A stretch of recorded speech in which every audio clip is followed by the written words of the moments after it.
tenemos un tema muy precioso que se llama cambiando nuestras pruebas en triunfo.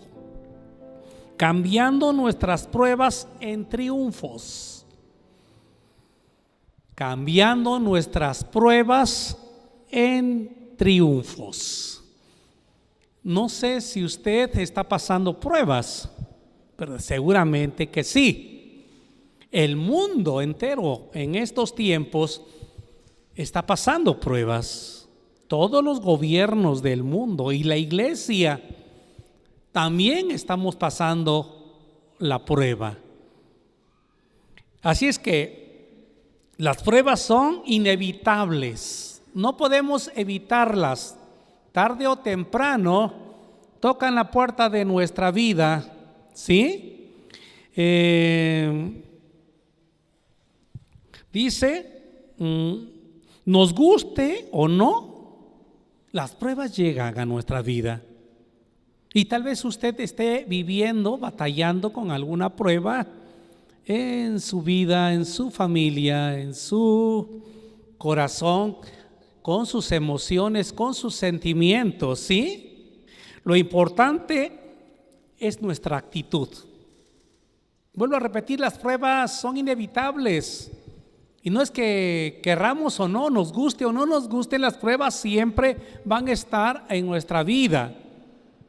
Lo que importa es nuestra actitud. ¿Qué actitud tenemos nosotros ante las pruebas? Es nuestra actitud lo que determina nuestra victoria o nuestra derrota.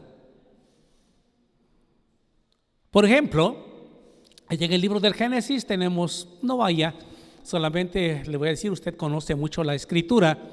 Dice la Biblia que un día Dios vino con Abraham y le dice, Abraham, Abraham. Y él dice, ¿qué quieres, Señor? ¿Me amas? Fíjate. Y dice, sí, Señor, te amo. Entonces dame a tu hijo Isaac, al que tanto amas. Y ve y ofrécemelo en el monte Moria. ¿Qué creen que hizo Abraham? Cuando Dios le pide a su hijo, es una prueba. Abraham, ¿cómo recibió la noticia? Recuerda que no tenía muchos hijos, era el único y lo amaba mucho.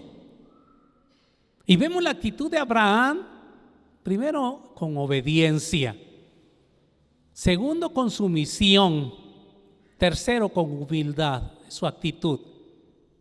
Y se va a 3 días de camino con sus siervos, sus criados, con los asnos cargados de leña y van. Pero fíjate la actitud de fe. Esa es una actitud que a Dios le agrada. Le dice a sus siervos, espérenme aquí abajo. El muchacho y yo vamos a adorar. ¿Cómo le llamó Abraham a la prueba? Adoración. ¿Cómo le llamas tú a la prueba? Calamidad, derrota. Espero que no. El muchacho y yo vamos y volveremos.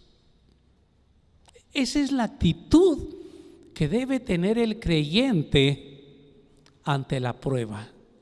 Y podemos hablar de varios personajes bíblicos, la actitud que tuvieron hacia la prueba cuando venía de parte de Dios, ¿sí? En el caso de los 12 espías encontramos también en Números capítulo 13 y capítulo 14 encontramos nosotros una actitud. Cuando salen de Egipto y ya van camino para la tierra prometida y Josué envía a 2 espías, uno de cada tribu, y llegan 10 con una actitud negativa, una actitud pesimista, y le comienzan a dar el informe y dice, la tierra que fuimos, pues sí es buena. Pues como no buena, si traían los racimos de uvas, granados y un montón de frutos en un palo cargando lo que eran grandes. Dice, pero es una tierra que traga a sus moradores, es tierra de gigantes. Vimos allá a los descendientes de Anac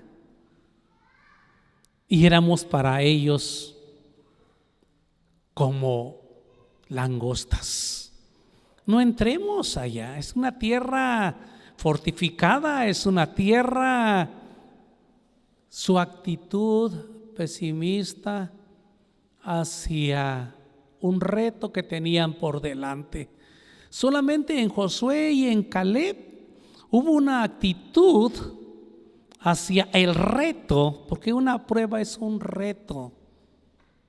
A ver cómo lo pasamos, a ver cómo lo digerimos, a ver cómo lo sintetizamos, esa prueba que llega a nuestra vida. Y hoy en estos días, como iglesia local, y yo creo que como iglesia nacional e internacional, estamos pasando una grande y tremenda prueba. El asunto no es la prueba, sino cómo saldremos de la prueba como iglesia, como creyentes, como familia, como individuos a nivel personal, a nivel familiar, a nivel celular. ¿Qué actitud tendremos? Como los 10 espías o como los 2 espías que fue Caleb y Josué.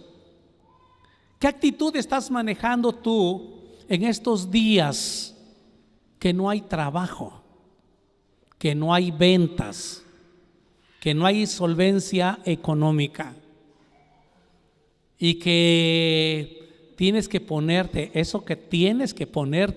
en cada lugar donde vas a comprar el cubrebocas? ¿Es tu actitud de humildad como la de Abraham? ¿O es tu actitud de soberbia como la de Nabucodonosor? Recuerda que Nabucodonosor era un hombre bien soberbio. Recuerda que los hombres de Dios que recibieron bendición, cuando pasaron bien su prueba, porque después de esto Dios le dijo a Abraham, cuando iba a extender su mano con el cuchillo para el sacrificio de Isaac, su hijo, le dijo: no extiendas tu mano, porque ahora conozco que me amas. Ahora conozco. Y regresó Abraham con gozo y con una bendición. ¿Y serás bendición? ¿Sí? Tú vas a ser de bendición para todas las familias de la tierra. Ya no será tu nombre Abraham, sino Abraham. Tú no me rehusaste a tu hijo, pasaste la prueba. Yo me imagino que Abraham se sentía y pasó al lugar de honra. Y Dios mandó un ángel a que le pusiera un reconocimiento, un diploma del cielo por haber pasado la prueba con esta actitud de humildad y de fe y de optimismo, porque la fe trae optimismo. Ten cuidado con el pesimismo. Fíjate qué le pasó a los que no pasaron la prueba. Y dice el Señor, le dijo: por cuanto no me creísteis y le hicisteis gestos malos a mi buena tierra, ninguno de los que salieron de Egipto entrará a mi tierra. Y a aquellos que ustedes dijeron que sus niños iban a ser comidos allá en esa tierra, ellos van a pastorear mi tierra. Y ustedes no entrarán y se quedarán postrados en el desierto. Y ninguno entró por la actitud pesimista y negativa que tenía el pueblo de Israel. ¿Sí? Dice, vamos a Primera de Pedro capítulo 1 versículo 6. Primera de Pedro capítulo 1 versículo 6. Quiero llevarte con la escritura y quiero que tú también estés atento a lo que dice la escritura. Primera de Pedro. una palabra muy hermosa. Primera de Pedro, capítulo 1, versículo 6. Y está hablando desde el 5, que sois guardados por el poder de Dios mediante la fe, para alcanzar la salvación que está preparada para ser manifestada en el tiempo postrero, en lo cual vosotros os alegráis, aunque ahora, por un poco de tiempo, si es necesario, tengáis que ser afligidos en diversas pruebas. Fíjate que la prueba en la iglesia, en el creyente, es una señal de su salvación. Oye lo que te estoy diciendo, iglesia. La prueba es una señal de su salvación. Y dice el escritor sagrado, en este caso el apóstol San Pedro, que nosotros, la iglesia, por poco tiempo, si es necesario, vamos a tener que ser afligidos en diversas pruebas. Y nadie quisiera pasar por la aflicción. Nadie quisiera pasar por estas cosas. Y te traigo una definición de la prueba. La prueba significa tribulación. ¿Sabes qué es tribulación? Cuando estás atribulado, cuando estás como tomate en el molcajete, siendo machacado, ¿sí? Significa aflicción. ¿Qué está hablando Pedro?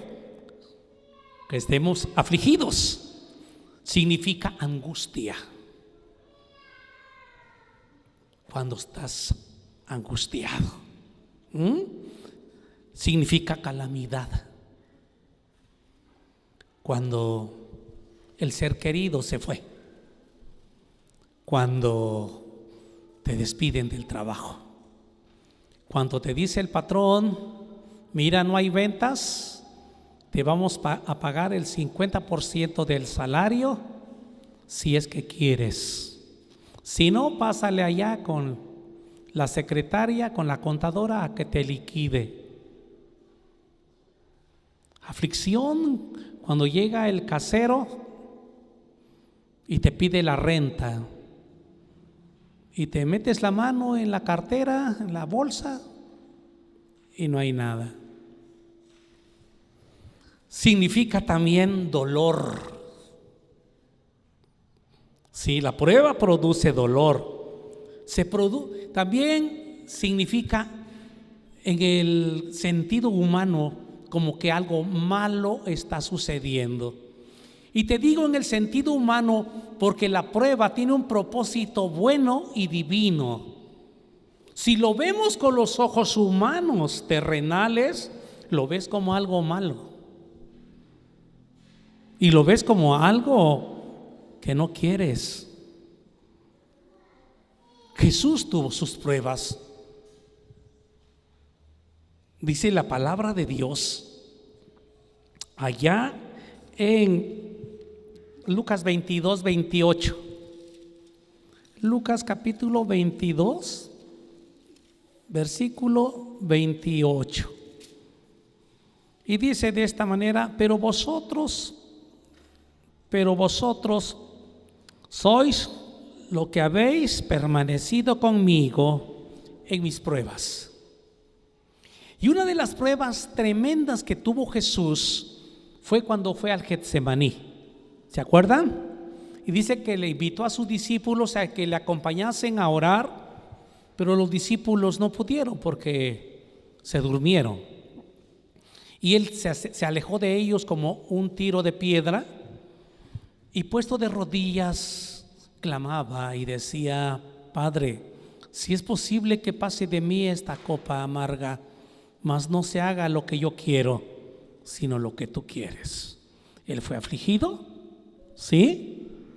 Él pasó presión, Tanta presión que dice que escurría de su rostro, de su frente, como gruesas gotas de sangre que caían a tierra. Esa es una aflicción tremenda, porque Jesús en su carne le dijo al Señor: si tienes algún otro sistema o método en que puedes salvar a la humanidad, que no sea mi sacrificio, pues hazlo. Y el Padre siempre le contestaba: tienes que sacrificarte, es la muerte. Y cuando ya tuvo la respuesta clara en su mente por la prueba que estaba pasando, y dice: mi alma está afligida hasta la muerte.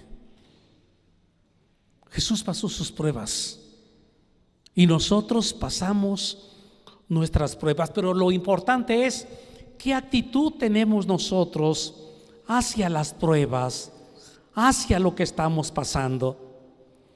Dice en Primera de Pedro capítulo 4 versículo 12, quiero llevarte, regresemos a Primera de Pedro capítulo 4, pero ahora en el versículo 12. Amados, no se sorprendan del fuego de prueba que os ha sobrevenido, como si alguna cosa extraña os aconteciera. El apóstol San Pedro nos está diciendo, número uno, que no nos sorprendamos. Para ti y para mí no debe ser ninguna sorpresa la prueba. Segundo, dice que es de fuego. ¿A alguien le gustaría agarrar al revés una antorcha? Nadie, porque es fuego. Nadie quiere. Recuerda que el apóstol San Pablo dice: 3 veces le he rogado al Señor que me quite este aguijón. ¿Quería Pablo el aguijón? Nunca vamos a pedirle al Señor que nos quite algo que nos guste, ¿verdad? Y 3 veces le contestaba el Señor, o le contestó: Pablo, Pablo, bástate mi gracia, porque mi poder en tu debilidad se perfecciona. Por tanto, decía Pablo, cuando soy débil, entonces soy fuerte. La prueba nos debilita humanamente, pero nos fortalece espiritualmente, siempre y cuando tengamos la actitud correcta de parte de Dios para pasar nuestras pruebas. Hoy estamos pasando pruebas como iglesia. Y dice el 13: sino gozaos por cuanto sois partícipes de los padecimientos de Cristo, para que también en la revelación de su gloria os gocéis con gran alegría. Tiene un propósito la prueba. ¿Qué actitud debemos tener hacia las pruebas? Hermanos míos, tened por sumo gozo cuando os halléis en diversas pruebas. Primero, son diversas, son muchas. Si pasaste o estás pasando una, yo te diría, te prepares, porque vienen tiempos bonitos, pero luego viene otra aflicción, ¿sí? Dice que nuestra actitud debe de ser de gozo. Versículo 3: sabiendo que la prueba de vuestra fe produce paciencia. Y quiero contarte allá en 2 Corintios el testimonio de una iglesia. Allá en segunda Corintios está muy importante esta actitud de la iglesia. Allá en 2 Corintios, ¿sí? capítulo 4, versículos 17 y 18. ¿Ya lo tienes? Comparte la escritura. Dice, porque esta leve, fíjate, no dura para siempre la prueba. Esta leve tribulación momentánea produce en nosotros un cada vez más excelente y eterno peso de gloria. Recuerda, esto produce en los que van pasando bien la prueba. Te lo aclaro. Los que no van pasando bien la prueba produce todo lo contrario. Produce desesperación, produce desánimo, produce desaliento, y muchos hasta están desertando de la vida cristiana y otros hasta blasfemando de la Escritura y de Dios.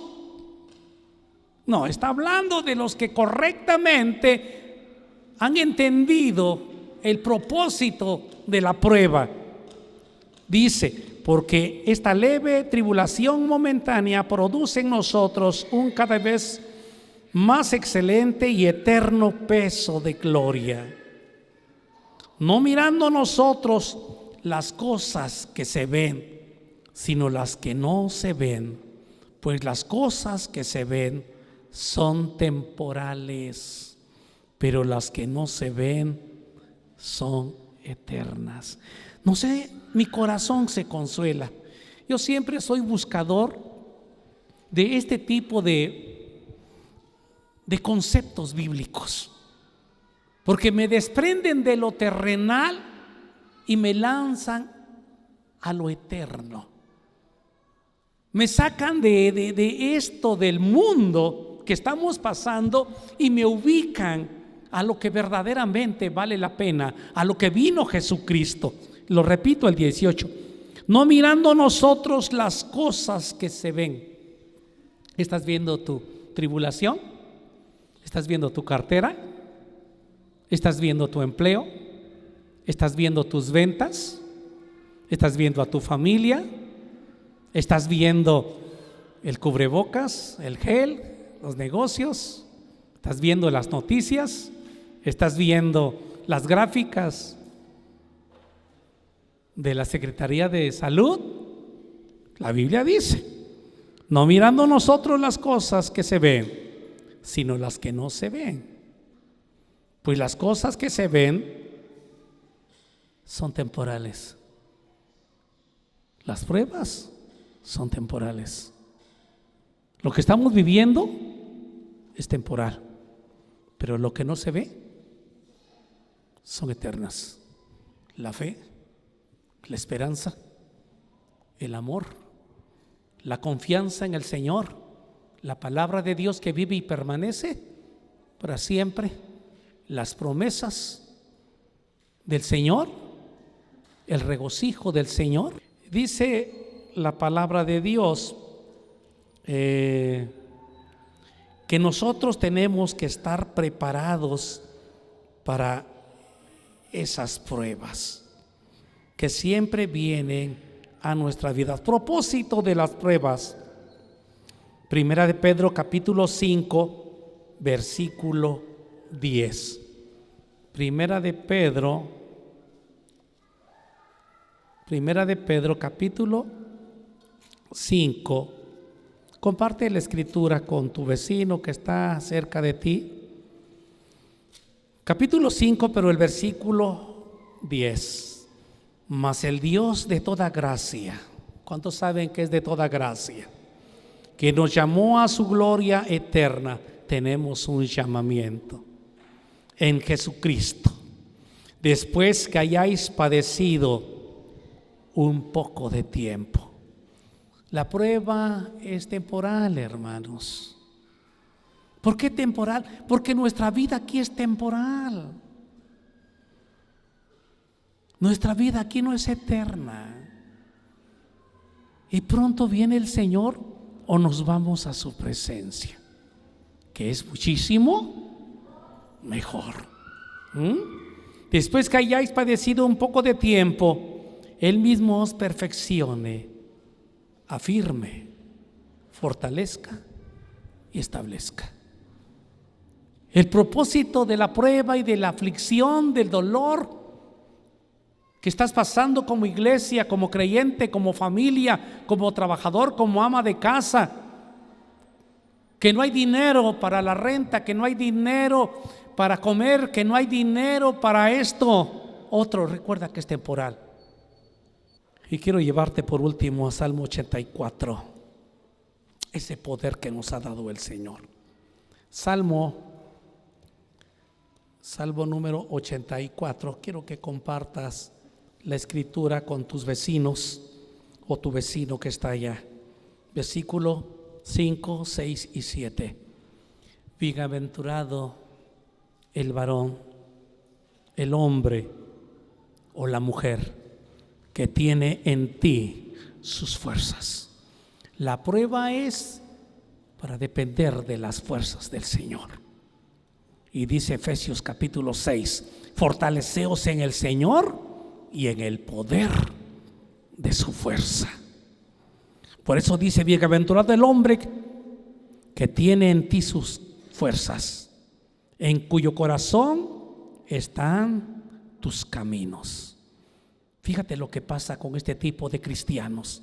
Atravesando el valle de lágrimas. ¿Qué significa lágrimas? Dolor. Lo cambian en fuente. Tienen un poder intrínseco, interno, de parte de Dios. Tú tienes un poder de Dios. Se llama Espíritu Santo. Ahí está dentro de ti. Y Pablo le dice a Timoteo: te encargo que avives el fuego del don de Dios que hay en ti. Ya lo tienes y te toca avivarlo, ¿sí? ¿Y por qué es que necesitas avivarlo? Porque se está pagando por las pruebas, por el sufrir, por la calamidad, por el dolor, por lo que estamos pasando, estás pasando como familia. Dice que tienes un poder, úsalo. Dice: atravesando el valle de lágrimas lo cambian en fuente, cuando la lluvia llena los estanques. Este tipo de cristianos irán de poder en poder y son los que van a ver a Dios en Sión. Y esa es la iglesia. Tú eres ese tipo de cristiano. Levántate, iglesia, resplandece, porque grande es en medio de ti el Santo de Israel. Ponte sobre tus pies y dale un aplauso fuerte al Señor. Padre, en el nombre de Jesús, oramos por cada hermano y hermana que está pasando su aflicción y su dolor y su prueba, para que tú, Señor, los bendigas. Así como le dijiste a Pedro: vas a ser zarandeado, pero yo oraré por ti para que tu fe no falte. Y oramos para que no falte la fe. Padre, fortalece a tu pueblo en todo México, en todo Oaxaca, en todo Veracruz, en Tabasco, en Yucatán, en Campeche, en Sinaloa, en Sonora y en los 5 continentes, allá en Europa, en África, en Asia, en América. Fortalece a todo tu pueblo que está pasando esta prueba, muchos recibiendo, Señor, a sus muertos, otros más recibiendo un respirador artificial, otros más recibiendo la escasez de medicamentos, otro más la escasez de lugar de crematorio o de panteones, otros más la aflicción de que no hay trabajo, no hay empleo, no hay. Pero hay esperanza, hay una confianza en Jesús, que tú levantas a tu pueblo y tú bendices a tu pueblo en el tiempo de la angustia, en el tiempo de la prueba. Tu pueblo se levanta porque hemos confiado en un Dios vivo, en un Dios que reina, en un Dios poderoso, en un Padre que nos ama y que tiene compasión y amor para con nosotros y nos levanta. Levanta la fe de tu pueblo en todo el mundo, de tus siervos, de tus siervas, de tus pastores, de tus profetas y de tus misioneros en todo el mundo. Te los ponemos en tus manos, en el nombre de Jesucristo. Amén y amén. Que Dios te bendiga, hermanos. Gracias a Dios. Gloria a Dios.